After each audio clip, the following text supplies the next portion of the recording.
Welcome to Luca is a Billionaire, where the only thing I invest in is your answers. You're starting inside FL Studio. Open your project and focus on the element you want to recolor.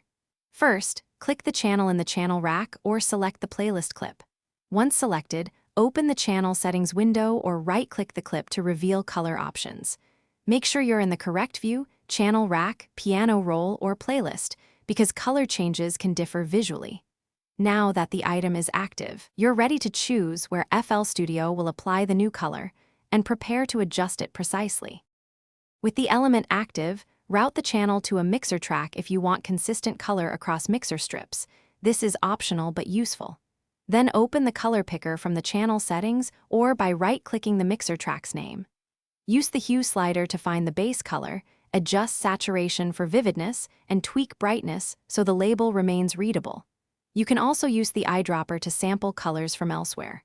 Once satisfied, apply the color and observe how it updates across channel rack, playlist, and mixer. Finish by checking that the new color appears where you expect: channel rack, playlist clips, and mixer tracks. If it doesn't show, make sure you applied the color to the correct item and not just a parent group.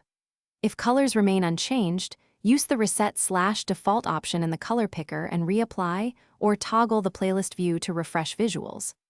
As a troubleshooting tip, save your project, restart FL Studio, and if necessary clear cached UI settings. That usually resolves persistent display glitches. Thanks for watching and please subscribe. It's the best investment you'll ever make.